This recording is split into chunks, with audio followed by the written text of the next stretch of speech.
고린도전서 9장 1절에서 18절입니다.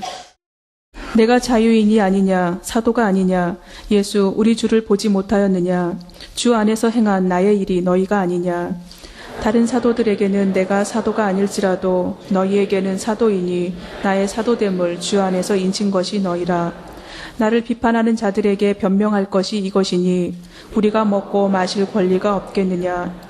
우리가 다른 사도들과 주의 형제들과 게바와 같이 믿음의 자매된 아내를 데리고 다닐 권리가 없겠느냐. 어찌 나와 바냐바냐 일하지 아니할 권리가 없겠느냐. 누가 자기 비용으로 군 복무를 하겠느냐. 누가 포도를 심고 그 열매를 먹지 않겠느냐. 누가 양떼를 기르고 그 양떼의 젖을 먹지 않겠느냐. 내가 사람의 예대로 이것을 말하느냐. 율법도 이것을 말하지 아니하느냐. 모세의 율법에 곡식을 밟아 떠는 소에게 망을 치우지 말라 기록하였으니 하나님께서 어찌 소들을 위하여 염려하심이냐. 오로지 우리를 위하여 말씀하심이 아니냐. 과연 우리를 위하여 기록된 것이니 밭 가는 자는 소망을 가지고 갈며 곡식 떠는 자는 함께 얻을 소망을 가지고 떠는 것이라.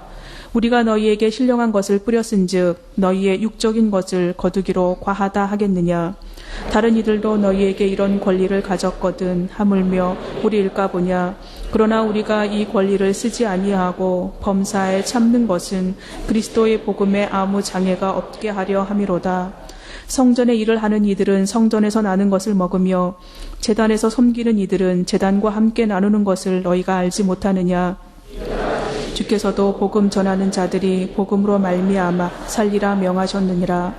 그러나 내가 이것을 하나도 쓰지 아니하였고 또 이 말을 쓰는 것은 내게 이같이 하여 달라는 것이 아니라 내가 차라리 죽을지언정 누구든지 내 자랑하는 것을 헛된 대로 돌리지 못하게 하리라. 내가 복음을 전할지라도 자랑할 것이 없음은 내가 부득불할 일임이라. 만일 복음을 전하지 아니하면 내게 화가 있을 것이로다. 내가 내 자의로 이것을 행하면 상을 얻으려니와 내가 자의로 아니한다 할지라도 나는 사명을 받았노라. 그런즉 내 상이 무엇이냐. 내가 복음을 전할 때에 값없이 전하고 복음으로 말미암아 내게 있는 권리를 다 쓰지 아니하는 이것이로다. 아멘. 고린도 교회에 우상 제물을 먹을 수 있느냐 혹은 못 먹느냐 하는 문제로 격심한 논쟁이 있었습니다. 주로 그리스도인의 자유를 강조하는 사람들은 우상에게 바쳐진 제물이라 할지라도 그리스도인은 아무런 거리낌이 없이 먹을 수 있다고 주장을 했고, 또 한편으로는 유대의 율법 관습에 젖어 있던 그리스도인들은 절대로 우상에 바쳐진 제물은 먹을 수 없다고 주장을 했습니다. 그들은 서로 자신들의 주장을 정당화하기 위해서 그들 자신이 동원할 수 있는 모든 지식들을 동원했습니다. 그래도 결판이 나지 않자 결국 에베소에 있는 사도 바울에게 편지를 써서 어느 쪽 논리가 정당한지를 물었습니다.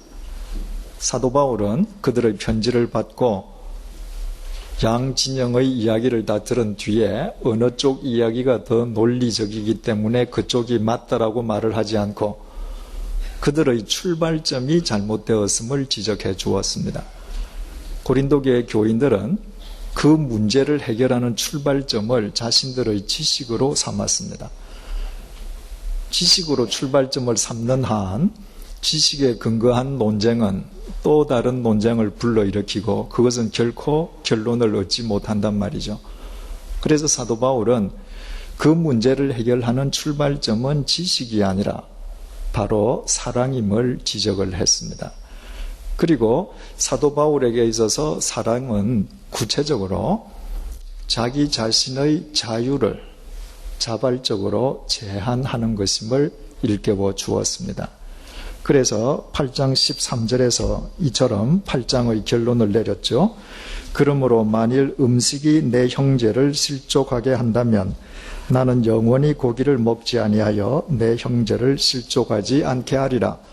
사도 바울이 채식주의자여서 이런 이야기를 한 것이 아니고, 바울은 우상이란 쇠붙이나 나무 조각에 불과하고 없기 때문에, 신적인 존재가 아니기 때문에 그 우상에게 바쳐진 제물을 자기는 얼마든지 먹을 수 있는 자유가 있지만, 그러나 자신이 그 제물을 먹음으로 해서 믿음이 약한 자 누구 한 사람이라도 실족하는 일이 있다면, 자신이 먹는 고기가 우상에게 드려진 제물이 아니라 할지라도 살아있는 동안에 절대로 고기를 입에 대지 않겠다, 이렇게 밝혔습니다. 말하자면 믿음이 연약한 자들을 사랑하기 위한 바울의 사랑은 자기의 자유의 자발적인 제한이었던 것입니다. 진정한 자유인만 할 수 있는 것을 스스로 포기할 수 있다고 했습니다. 집착하는 사람들, 그 대상의 노예가 된 사람들은 절대로 자기의 자유를 제한하지 못합니다.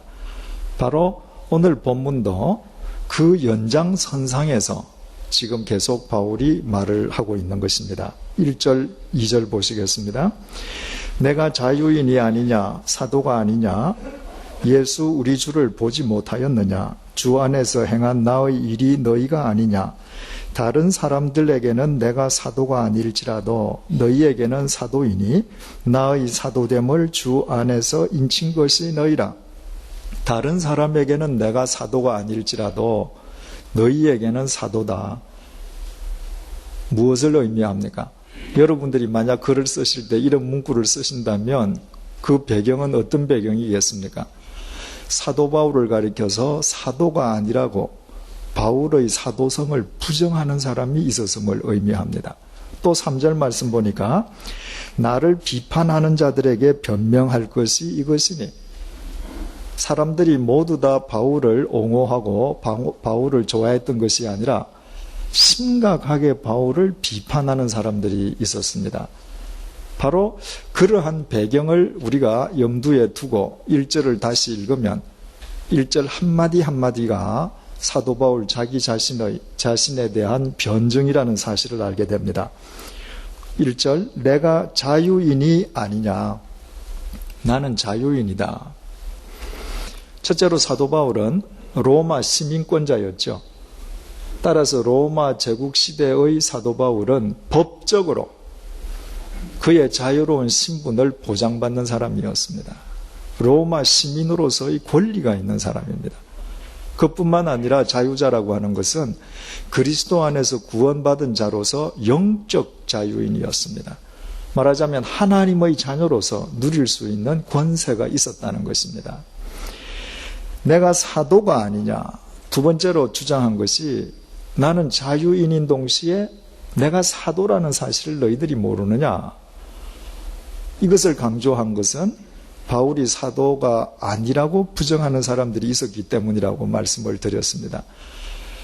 우리는 사도행전 1장을 주일 난예배 시간에 보면서 초대교회 교인들이 모여서 예수님을 팔고 스스로 목매어 죽었던 가롯 유다를 대신해서 사도 한 명을 보선하는 장면을 이미 본 적이 있습니다.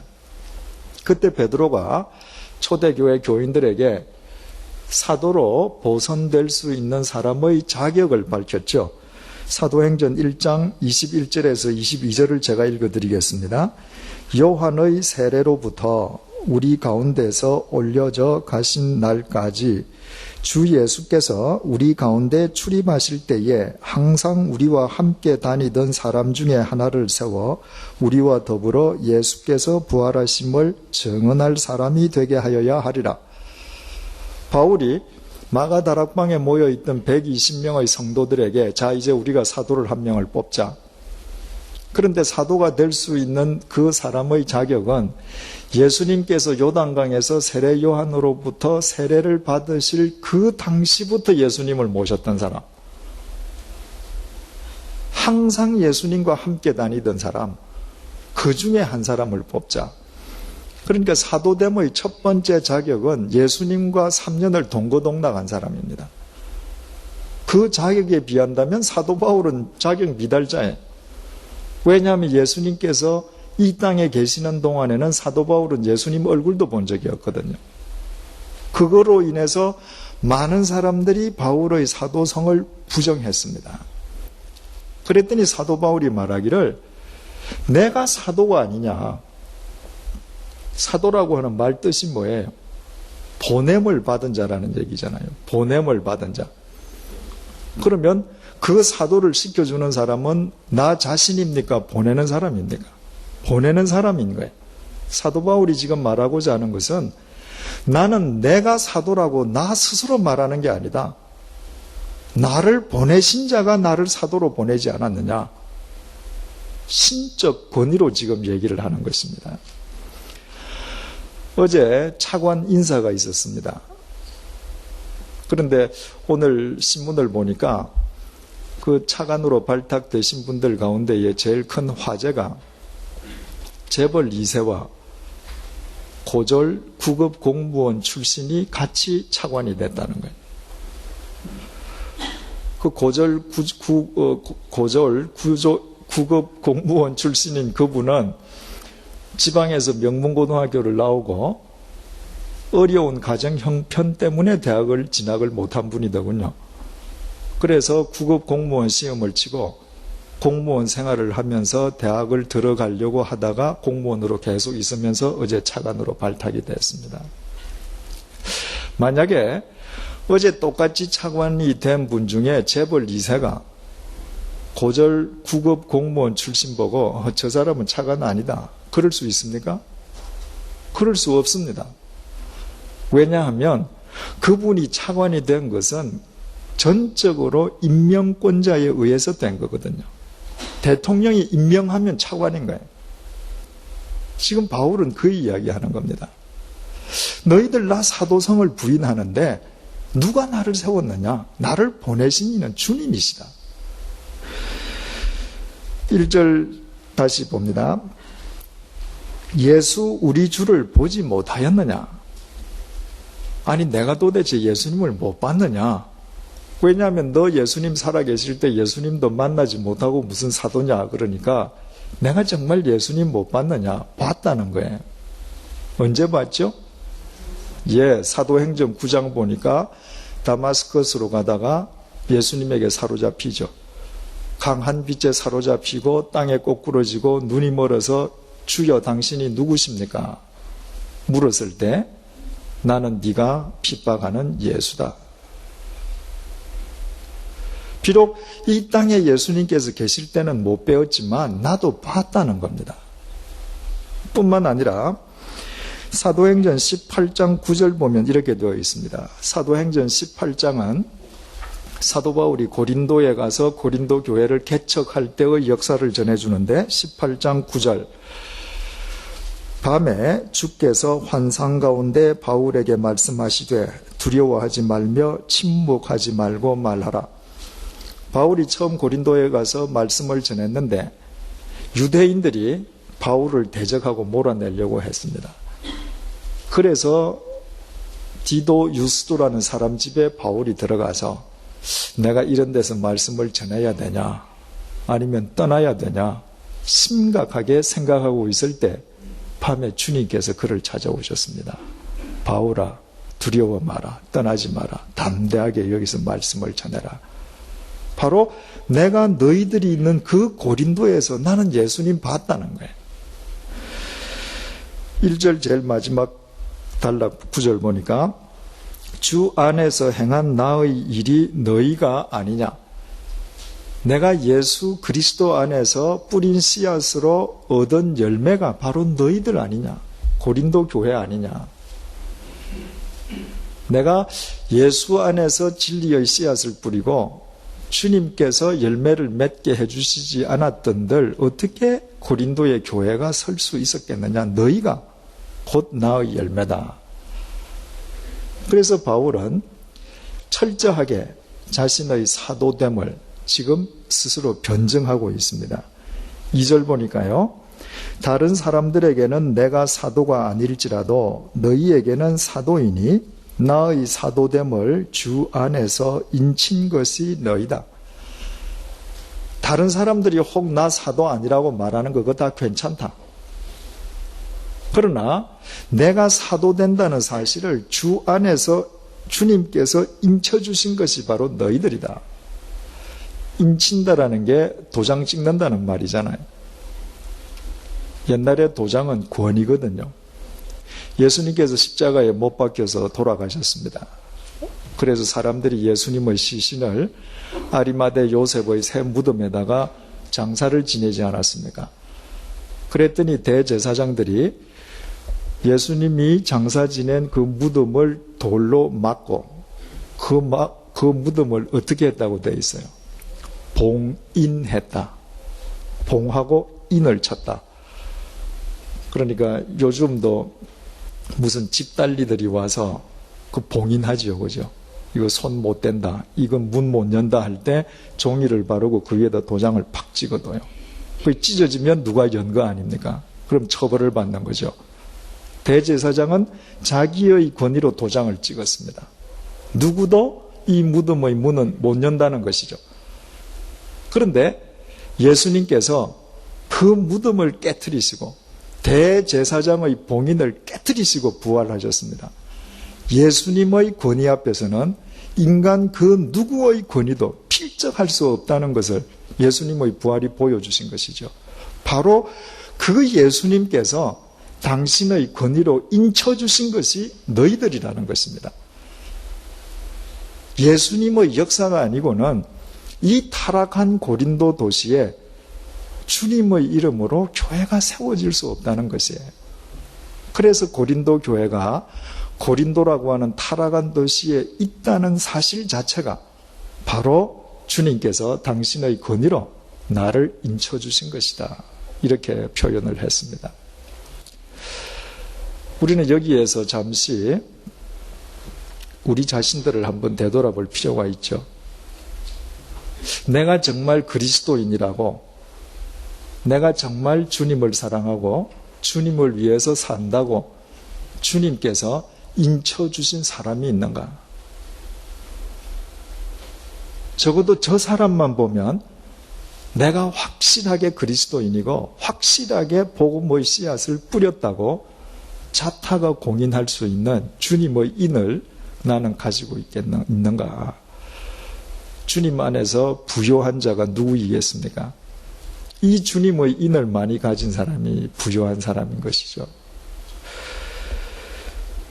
3절 말씀요. 나를 비판하는 자들에게 변명할 것이 이것이니 나를 비판한다. 이것이 헬라 말로 아나크리노라고 기록이 되어 있고요. 내가 변명한다가 아폴로기아 이렇게 기록이 되어 있는데 이 둘 다 법정 용어입니다. 아나크리노라고 하는 것은 법정에서 죄인은 본능적으로 자기 죄를 가리지 않습니까? 자신의 죄를 가리는 죄인을 향해서 검사가 날카롭게 신문하고 질문하는 거, 이게 아나크리노예요. 바울을 비판하는 사람들이 마치 검사가 죄수를 다루듯이 바울이 주님의 사도가 아니라는 것을 집요하게 계속 물고 늘어졌습니다. 거기에 대해서 사도 바울은 자기 자신을 변명했습니다. 아폴로기아, 이것도 법정 용어로서 변호사가 피의자를 끝까지 변호해 주는 것. 그러니까 그 세상 사람들의 비판에 대해서 사도 바울도 집요하게 지금 자기를 변증하고 있는 것입니다. 그렇다면 우리는 여기에서 질문이 제기되죠. 평소 사도 바울이 말하던 것과 어긋나지 않느냐는 질문이에요. 사도 바울은 소위 사랑의 사도지 않습니까? 그의 서신을 통해서 얼마나 사랑을 강조했는지 모릅니다. 너희가 설사 천사의 말을 한다고 할지라도 사랑이 없으면 소리나는 구리와 울리는 꽹과리다. 네가 네 몸을 불살하게 내어주고 이 산을 명하여 저리로 옮겨라 한다 할지라도 그런 능력이 있어도 사랑이 없으면 넌 아무것도 아니다.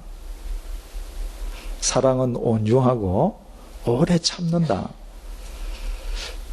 바울이 스스로 말한 그의 사랑론에 견주어서 생각한다면 상대들이 아무리 자신을 부정하고 자신이 사도가 아니라고 비판한다 할지라도 바울이 사랑으로 받아들이면 되지 않습니까?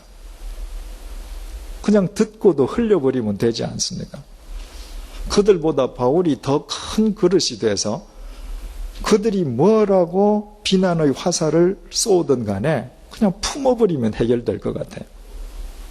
그런데 왜 바울은 이 문제에 대해서만은 이렇게 자기 스스로도 적극적으로 자기를 변증하고 있는가? 두 가지 관점에서 우리는 생각할 수 있습니다. 첫째는요, 자기 자신이 사도임을 부정하는 사람들의 그 모함을 가만히 내버려 둘 경우에 어떤 현상이 초래될까요? 결국은 사도로서 자기가 전하는 복음이 훼손을 당합니다. 아무리 예수 그리스도의 복음을 전해도 저거 사도도 아닌 사람 저 이야기하는 거, 그러면 복음의 순수성과 완전성이 그들에 의해서 훼손될 수밖에 없겠죠. 두 번째로는 그가 전하는 복음이 훼손이 되면 복음 위에 세워진 교회가 훼손됩니다. 그러니까 사도 바울이 자기에게 주어진 자유를 스스로 제한하고 나는 고기를 당연히 먹을 수 있다는 신학적인 지식도 있고 자유도 있지만 내가 이 자유를 스스로 포기한다. 왜? 복음을 위해서. 이 복음으로 누군가가 실족하지 않기 위해서, 이 복음 위에 모든 사람이 바로 설 수 있게끔 하기 위해서. 왜 바울이 이 수없이 많은 사람들의 비판을 그냥 받아들이지 않고 적극적으로 옹호하는가? 복음을 위해서, 교회를 위해서. 이건 굉장히 중요하죠. 우리는 복음을 위해서 우리의 자유를 스스로 버릴 수 있어야 합니다. 동시에 우리는 복음을 위해서 싸울 수 있어야 돼요. 나를 위해서가 아니라 내가 전하고자 하는 그분을 위해서, 그분의 몸된 교회를 위해서. 좀 더 구체적으로 설명을 한다고 하면, 나 개인의 문제일 때는 우리가 얼마든지 나 혼자 당하는 것으로서 일을 끝낼 수 있습니다. 누가 나 오른밤을 때렸어요. 그래, 내 왼밤도 내 맞아주지. 내가 혼자 당하는 것으로 얼마든지 내가 그를 상대하면서 내가 성령의 통로가 되어서 그가 변해지는 것을 소망할 수 있습니다. 그런데 사도 바울은 나의 문제가 아니라 우리의 문제가 될 때, 내가 혼자서 입을 다물고 있음으로 해서 우리 교회 공동체의 문제가 될 때, 그 공동체의 터전인 우리의 복음의 문제가 될 때 바울은 가만히 있지 않았습니다. 그래서 바울은 변정할 것을 변정하고 주장할 것을 주장하고 따질 것을 따졌던 것입니다. 우리 역시 바울에게서 많은 것을 배우게 됩니다. 어떤 문제이든지 이것이 나 개인의 문제이냐 아니면 공동체의 문제이냐. 공동체의 문제일 때는 내 한 사람으로 해서 공동체가 흔들려서도 안 되고 공동체 누구도 실족되어서도 안 되고, 그때는 내가 앞장서서 내가 행하여야 할 모든 것을 행하는 자가 진정으로 주님의 종의 자세를 지닌 자라 할 수 있는 것이죠. 4절, 우리가 먹고 마실 권리가 없겠느냐. 여기에서 먹고 마시는 권리라고 하는 것은 주님 앞에서 영적으로 자유한 자로서 무엇이든지 마시고 먹을 수 있다라는 지금 그런 이야기가 아니고, 복음을 전하는 자로서 먹고 마시는 권한에 대해서 이야기하는 것입니다. 바꾸어 말하면 복음을 전하는 자로서 교회로부터 먹고 마시는 경제적인 부양을 받을 수 있는 권리에 대해서 이야기하는 것입니다. 5절 말씀, 우리가 다른 사도들과 주의 형제들과 게바와 같이 믿음의 자매된 아내를 데리고 다닐 권리가 없겠느냐.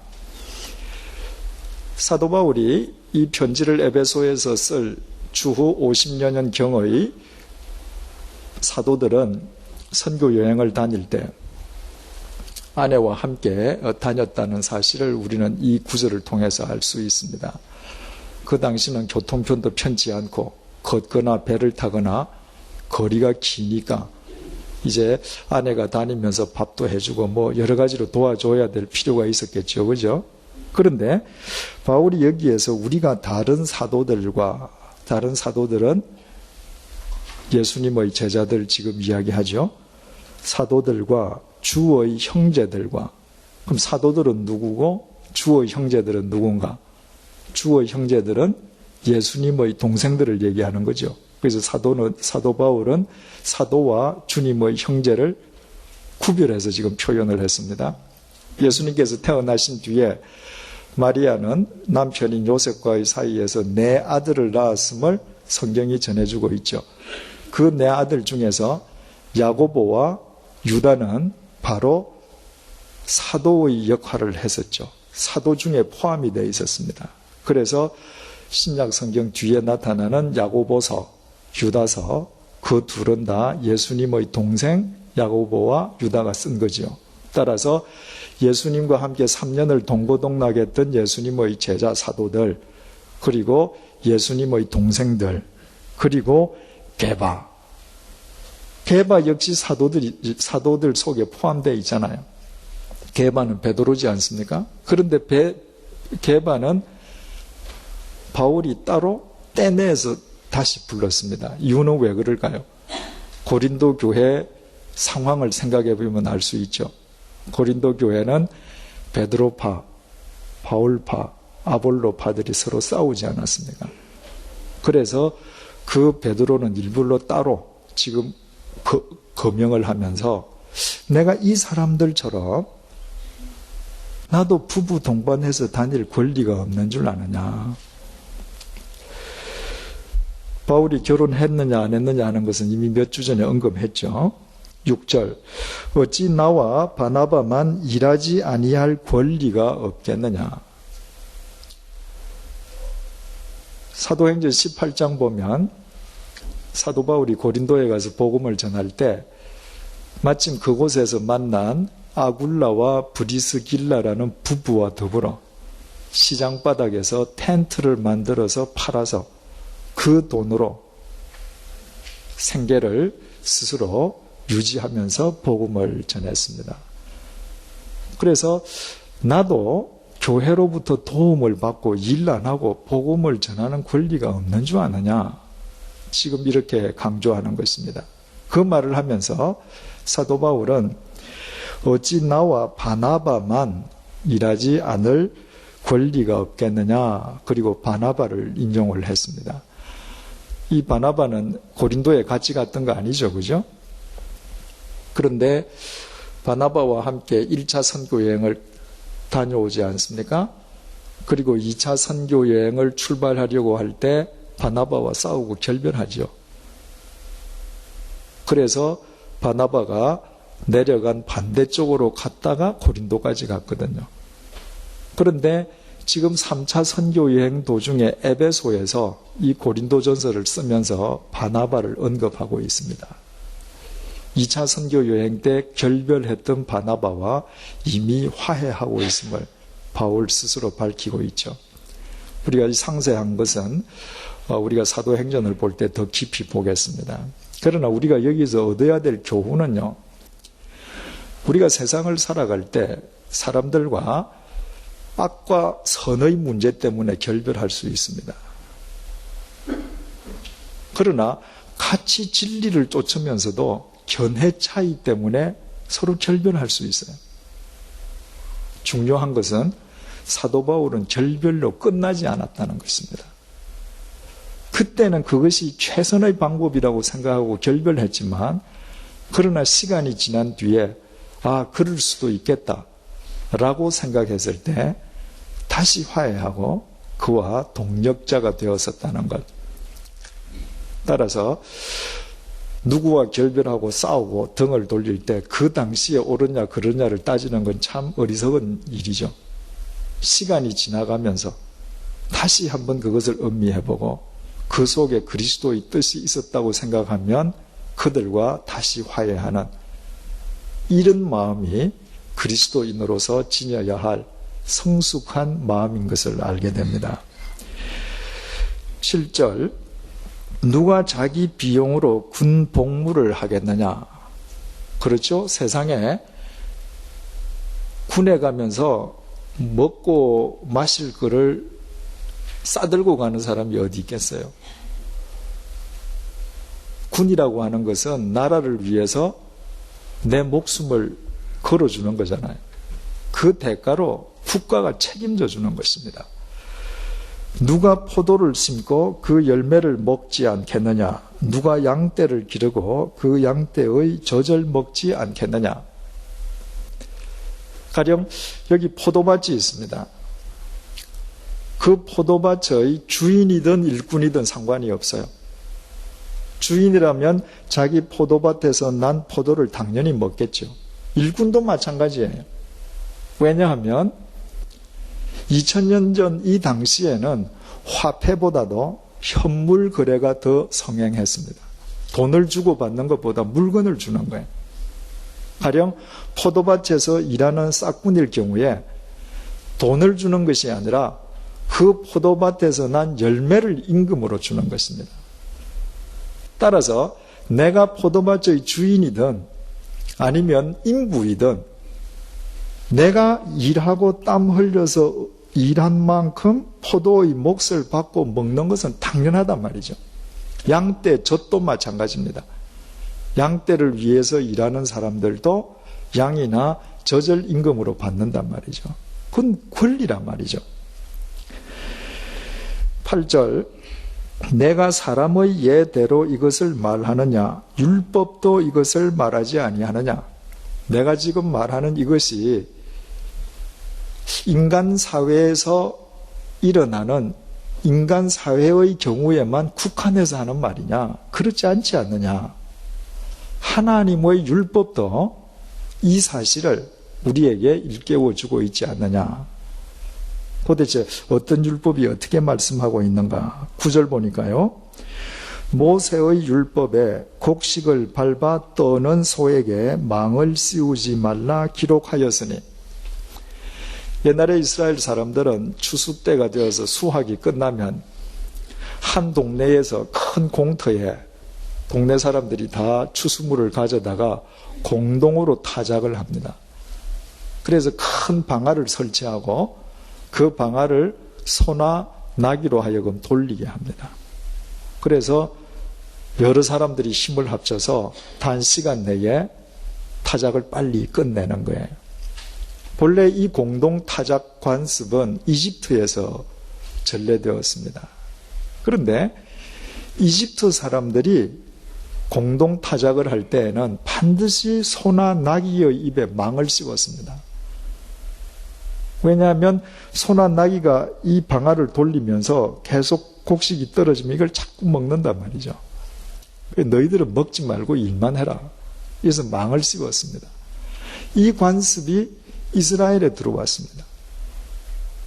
그 이스라엘 사람들이 그 관습을 사용할 때 모세는 명령하기를 그 경우에 절대로 짐승 입에 망을 씌우지 마라. 망을 씌우지 말라는 건 무슨 말이에요? 먹게 해주라는 겁니다. 짐승도 먹을 권리가 있다는 거예요. 그런데 이것이 신명기 25장 4절 말씀인데 9절이 이렇게 계속됩니다. 하나님께서 어찌 소들을 위하여 염려하심이냐? 오로지 우리를 위하여 말씀하심이 아니냐? 하나님께서 그렇게 말씀하신 것은 짐승만을 위해서 말씀하신 게 아니라는 겁니다. 짐승도 그처럼 위하시는 분이시라면 하물며 하나님을 위해서 일하는 사람도 하나님께서 얼마나 더 아름답게 책임져 주시겠느냐. 그 예로서 그렇게 말씀하셨다는 거예요. 10절 하반절, 과연 우리를 위하여 기록된 것이니 밭 가는 자는 소망을 가지고 갈며 곡식 떠는 자는 함께 얻을 소망을 가지고 떠는 것이니라. 아까도 말씀드렸듯이 포도밭 주인이든 아니면 인부이든 곡식을 떠는 그 곡식의 주인이든 인부이든 상관없이 그 일에 동참한 자는 이 일이 끝나면 나는 오늘 포도를 얼마만큼 받아갈 거야. 나는 오늘 타작한 곡식 열매 얼마만큼을 내가 가져갈 거야. 소망 가운데서 일한다는 것이죠. 11절 우리가 너희에게 신령한 것을 뿌렸은즉 너희의 육적인 것을 거두기로 과하다 하겠느냐. 따라서 우리가 너희들에게 진리의 복음을 전해주었는데 진리의 복음을 전해준 대가로 너희들로부터 우리 생계를 부양받는다고 해서 이게 과다한 일이겠느냐. 이거 우리 권리가 아니냐. 하나님께서 인정해 주신 당연한 권세가 아니냐. 바울은 지금 이 말을 하는 것입니다. 12절 다른 이들도 너희에게 이런 권리를 가졌거든 하물며 우리일까 보냐. 복음을 전하는 모든 사람들이 가령 고린도 교회에 가서 복음을 전하는 모든 사람들이 복음을 전하고 너희들로부터 경제적인 부양을 받을 수 있다면 하물며 우리야 두말할 필요가 있겠느냐. 거기에서 우리가 누굴까요? 사도 바울과 아굴라와 브리스길라 부부, 또 바울을 도왔던 동력자들, 이런 사람들이죠. 다른 사람들보다 왜 바울이 권리를 따진다면 내가 더 큰 권리가 있다, 왜 이런 말을 할까요? 고린도 교회를 자기가 세운 사람이거든요. 최소한도 1년 반 이상을 고린도에 묵으면서 밤낮을 기도하고 애쓰면서 고린도 교회가 세워졌거든요. 따라서 권리로 따진다면 내 권리가 제일 크다. 12절 그러나 우리가 이 권리를 쓰지 아니하고 범사에 참는 것은 그리스도의 복음에 아무 장애가 없게 하려 함이로다. 누구보다도 더 큰 권리가 있지만 그러나 이 권리를 쓰지는 않는다. 범사에 참는다. 헬라 말로 스테고라고 쓰여 있는데요. 이것은 견딘다는 말도 되고 아예 덮어버린다는 말도 돼요. 그러니까 이 글을 쓰는 바울의 진심이 여기서 드러나죠. 나도 그 권리를 쓰고 싶단 말이죠. 못 쓰는 거 아니란 말이죠. 그러나 쓰고 싶은 마음을 내가 꼭꼭 닫아버린다. 그 쓰고 싶은 마음을 내가 참는다. 그 마음을 내가 억제하고 견디는데 그 이유는 그리스도의 복음에 아무 장애가 없게 하려 합니다. 이 말이 무슨 말인지는 우리가 뒤에 가서 다시 생각을 해보겠습니다. 13절 성전의 일을 하는 이들은 성전에서 나는 것을 먹으며 제단에서 섬기는 이들은 제단과 함께 나누는 것을 너희가 알지 못하느냐. 성전에서 일하는 사람들 레위인이죠. 제단에서 섬기는 사람들 제사장들이죠. 그 사람들 성전에서 제단에서 나는 것을 먹는다. 무슨 말이겠습니까? 제사를 드리는 사람들이 성전에 제단에 다 헌물을 가져가지 않습니까? 제물을 바쳐요. 그러면 레위기에 규정된 하나님께 태워버릴 하나님의 몫을 없앤 다음에 나머지는 누가 가져요? 다 제사장 것이고 다 레위인 것이란 말이죠. 14절 이와 같이 주께서도 복음 전하는 자들이 복음으로 말미암아 살리라 명하셨노라. 이처럼 우리 주님께서도 복음을 위해서 일하는 사람들은 복음으로 인해서 그 생계가 부양되도록 하라고 명령하셨다. 예수님께서 마태복음 10장 10절에서 제자들을 전도 여행을 보내면서 이렇게 말씀하셨어요. 여행을 위하여 배낭이나 두벌 옷이나 신이나 지팡이를 가지지 말라. 이는 일꾼이 자기의 먹을 것 받는 것이 마땅하니라. 복음을 위해서 일하는 자는 마땅히 부양받을 권리가 있다. 또 누가복음 10장 7절입니다. 그 집에 유하며 주는 것을 먹고 마시라. 일꾼이 그 삭을 받는 것이 마땅하니라. 이 집에서 저 집으로 옮기지 말라. 자, 지금 바울이 왜 자신의 권리를 이처럼 계속해서 강조하는가? 15절입니다. 그러나 그 그러나라고 하는 접속사는 지금까지 이야기한 것과 반전될 때 쓰는 접속사지요. 이 이후를 말하고 싶은 겁니다. 그러나 내가 이것을 하나도 쓰지 아니했다. 나에게는 이처럼 많은 권리가 주어졌지만 나는 이 권리를 한 번도 쓰지 않았다. 또 이 말을 쓰는 것은 내게 이같이 하여 달라는 것이 아니라, 내가 지금 이 말을 하는 것은 내가 이 권리를 한 번도 안 썼기 때문에 지금부터는 이 권리를 달라고 주장하는 것도 아니다. 내가 차라리 죽을지언정 누구든지 내 자랑하는 것을 헛된 대로 돌리지 못하게 하리라. 내가 지금 이렇게 하는 것은 정말 내가 하나님 앞에서 자랑할 나의 자랑을 헛되이 버려버리지 않기 위함이다. 이 정확한 뜻은 우리 다음 시간에 살펴보기로 하겠습니다. 18절에서 결론적으로 이렇게 이야기합니다. 그런즉 내 상이 무엇이냐?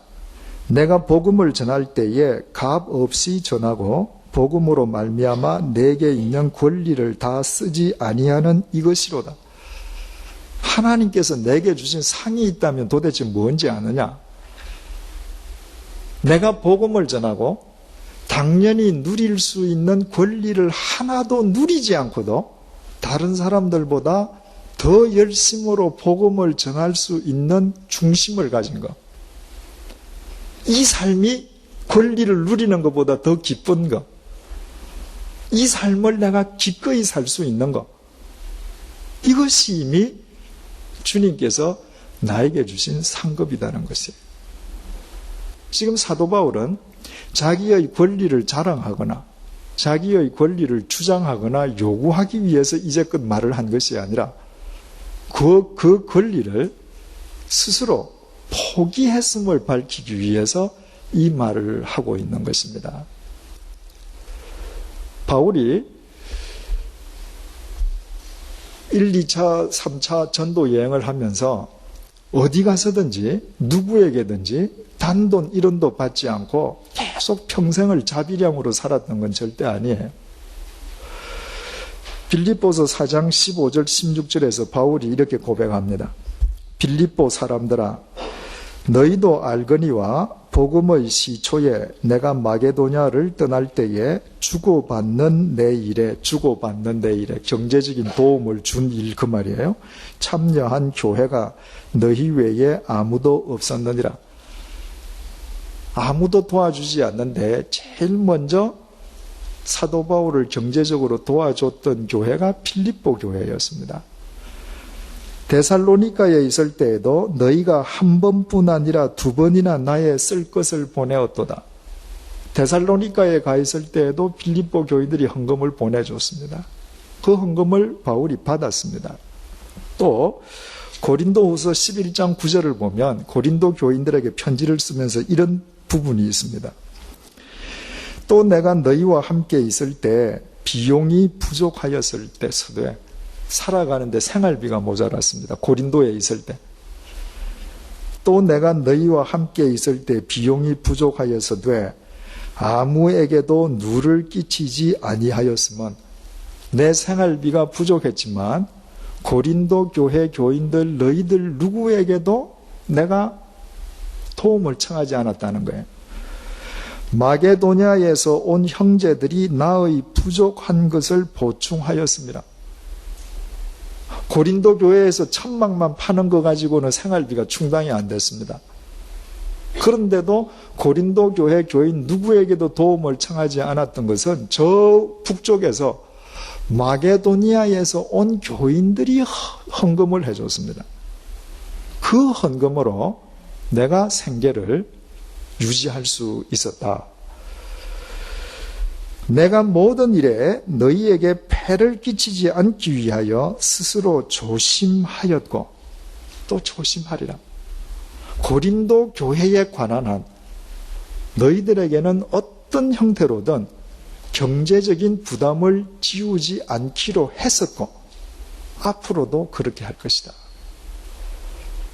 자, 그러면 우리는 여기에서 또 질문을 제기하게 되죠. 왜 사도 바울이 유독 고린도 교회에 대해서만은 이처럼 철저하게 다른 데 있는 사람의 도움을 받을지언정 고린도 교회 교인들에게는 어떤 도움도 받지 않고 자기 자신의 권리를 철저하게 포기하는 것을 이처럼 밝히고 있는가? 몇 가지 우리는 이유를 생각할 수 있습니다. 일반적인 이유를 먼저 두 가지를 생각할 수 있어요. 첫째는 당시 로마 제국은 헬라 문명 사회지 않습니까? 가는 데마다 신전이 있단 말이죠. 그 신전은 모든 사람들의 생활과 밀접한 관계가 있잖아요. 뭐 인간의 관혼 상제가 다 신전을 중심으로 이루어지고 그저 몇 번씩 하루에도 혹은 일주일에 가서 제사를 드리게 됩니다. 그러니까 거기에 있는 신전의 사제들이 전부 다 물질적인 번영 속에서 물질적으로 타락해 있단 말이죠. 모든 소를 짐승을 잡을 때마다 전부 다 가서 제물로 바치니 얼마나 풍요했겠습니까? 그러니까 그 물질적으로 타락한 사제들과 구별되기를 원하는 겁니다. 사도 바울은. 두 번째로는 당시 헬라 세계는, 문명 세계는 철학의 세계지 않습니까? 그래서 가는 곳마다 떠돌이 철학자들이 자기 생계를 위해서 철학을 논하고 다녔습니다. 고린도 교회 교인들 중에 누구에게도 저 사람은 그리스도교라는 새로운 철학을 가지고 와서 전하면서 자기 생계를 유지하려고 한다. 오해받기가 싫은 겁니다. 내가 전하는 복음이 그대로 전해질 수 있도록 하기 위해서 나는 도움을 안 받겠다는 것입니다. 이것은 고린도 교회뿐만 아니라 다른 도시에 가서도 바울이 다 똑같은 마음으로 이와 같이 행동을 했죠. 고린도 교회에 유독 더 자기 권리를 쓰지 않았던 것을 강조했던 세 번째 이유는 이미 우리가 아는 바와 같이 고린도 교회는 파벌이 있었습니다. 바울파, 게바파, 아볼로파. 그래서 다른 파들이 바울에 대해서 인신공격을 하면서 온갖 모함을 다 했단 말이죠. 그러니까 거기에서 나는 어떤 사심도 없이 그야말로 주님의 복음만을 전하기 위해서 여러분들에게 갔었다는 것을 강조하기 위해서 사도 바울은 그 어떤 권리도 쓰지 않았음을 계속 되풀이해서 이야기를 하는 것입니다. 한마디로 말씀드리면 아까도 언급했던 것과 같이 자신이 전하고자 하는 복음이 훼손되지 않도록 정말 복음 그대로 전해지도록 하기 위해서 바울은 어떤 도움도 받지를 않았습니다. 뿐만 아니라 혹시 누군가가 내가 받았을 때 저 사람 자기 생계를 위해서 저런 거 전한다. 저 사람도 저런 거 받아서 무슨 비너스 신전의 사제들처럼 물질적으로 타락하고 번영된 삶을 살겠네? 누군가가 자기로 인해서 믿음으로 실족하지 않게끔 하기 위해서 사도 바울은 자신의 모든 권리를 포기했던 겁니다. 저는 그렇게 여기에 계신 연세 많으신 분들에 비하면 그렇게 긴 인생은 살지 않았지만 제 삶의 경험에 비추어 볼 때 저는 이 사도 바울의 말을 충분히 저는 이해할 수 있습니다. 제 경험담을 말씀드리는 걸 양해해 주시기 바랍니다. 제가 제네바에 갈 때 여러분들 다 아시다시피 어려운 교회니까 당신 혼자 오라고 그러지 않았습니까? 제가 그래도 서울에서 10년을 목회하지 않았습니까? 저를 사랑하시는 분들이 선교회를 만들어 줄 테니까 가족들하고 다 같이 가라. 그 사랑으로 저한테 말씀해 주신 분들이 여러 분 계셨죠. 만약에 제가 가는 곳이 아프리카였다면 아마 저는 선교회를 구성해서 선교비를 받아서 제 식구들 다 갔을 겁니다. 제가 가는 곳이 한국보다 월등하게 여러 면에서 환경이 좋은 스위스이기 때문에 저는 혼자 갔습니다. 왜냐하면 20년 동안 상처받은 교회거든요. 20년 동안 싸워서 새 교회로 찢어졌던 교회입니다. 그 교회에 가서 복음의 순수성을 회복시키고 거기에서 교역자와 교인 간의 신뢰를 회복하는 길이 있다면 뭐겠습니까? 아, 저 사람들 또 어디 자식 교육시키러 왔네? 그래서 회복이 되겠습니까? 누구라도 그렇게 오해한다면. 그야말로 나는 복음 때문에 여러분만을 위해서 왔습니다. 복음 때문에 왔습니다. 그것을 하기 위해서는 그분들이 주는 그 60%, 그 이외에는 어떤 도움도 안 받아야 되잖아요. 그래서 저는 바울의 심정을 이해합니다. 중요한 것은 바울이 지금 왜 이 이야기를 하고 있습니까? 우상 제물 이야기하다가 이 이야기합니다. 너희들 왜 출발점을 지식으로 삼느냐? 그렇게 해서는 절대 문제가 해결되지 않는다. 출발점을 사랑을 삼을 때만 문제가 해결되는데 그 사랑이라고 하는 것은 자기에게 주어진 자유를 자발적으로 제한하는 것이다. 그것이 8장까지의 이야기고 9장의 이야기는 그것을 바꾸어 말하면 자기에게 주어진 권리를 스스로 포기하는 것이다. 그때만 너로 인해서 믿음이 약한 자가 실족하지 않고 그때만 신앙 공동체가 건강하게 회복되고 존속될 수 있다. 지금 사도 바울은 이 이야기를 하는 것입니다.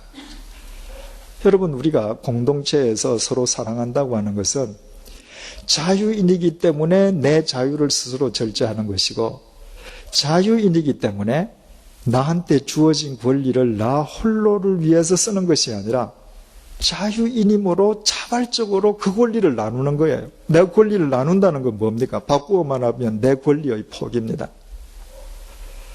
여러분, 그리스도인의 도덕적인 힘과 영적인 권위는 당연히 누릴 수 있는 자신의 권리를 나눌 때부터 주어집니다. 왜 오래된 교회들에 문제가 생기죠? 왜 오래된 선교회나 기독단체에 왜 문제가 생깁니까? 거기에 오래 몸담고 있던 사람들이 자기의 권리를 주장하기 시작하면서부터 문제가 생깁니다.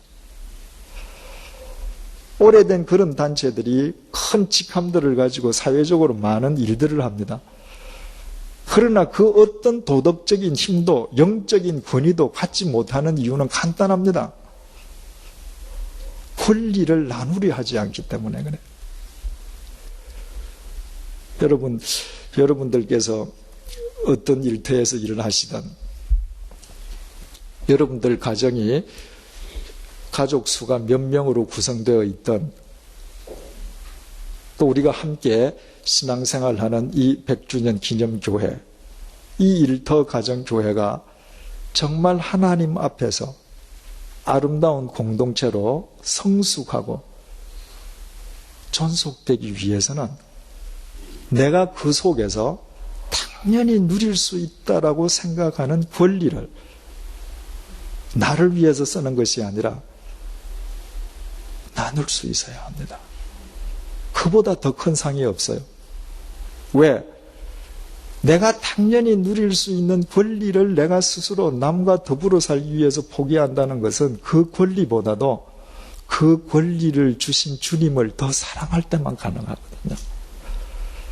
사람들은 주님보다도 주님께서 주신 권리를 더 사랑합니다.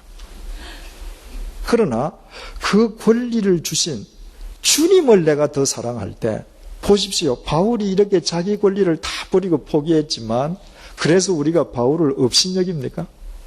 천만에요. 우리는 더 존경합니다. 왜? 그가 자기에게 주어진 권리보다 주님을 더 존중히 여길 때 주님께서 그 속에 계시는 거로 주님 때문에 그 사람은 더 존귀해지는 것입니다.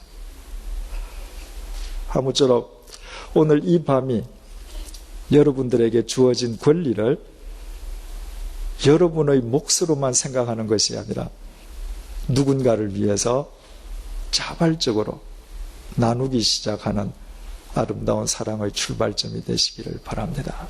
기도하겠습니다. 하나님 아버지, 세상이 참 시끄럽습니다. 혼돈합니다. 정치하는 사람들의 이야기를 들으면 우리가 과연 같은 동족인지 의심스러울 때가 참 많이 있습니다. 주님, 그 모든 까닭은 자기에게 주어진 권리를 지키려고만 할 뿐 그 권리를 나누려 하지 않기 때문임을 이 시간 깨닫게 해주셔서 감사합니다. 주님, 그것이 또한 우리 자신들의 모습이었음을 이 시간 깨닫고 주님 앞에 회개드립니다. 우리가 예수 그리스도의 말씀을 입으로 줄줄 외우고 우리가 주님의 전을 찾아서 열심히 예배드리고 있음에도 불구하고 우리의 삶이 도덕적인 힘과 영적인 권위를 갖지 못한 까닭도 일깨워 주셔서 정말 감사합니다. 주님, 사도 바울은 자신이 당연히 누릴 수 있는 권리를 사랑하는 교우들을 위해서 포기했지만 그러나 우리는 사도 바울을 업신여기지 않습니다. 오히려 그 일로 인해서 우리는 사도 바울을 더 존경합니다.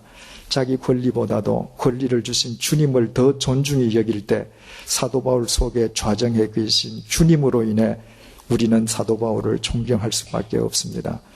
우리 역시 사도 바울처럼 그런 마음으로 살아갈 때 주님께서 또한 사람들이 우리를 존귀히 여기게 된다는 사실을 잊지 말게 도와주옵소서.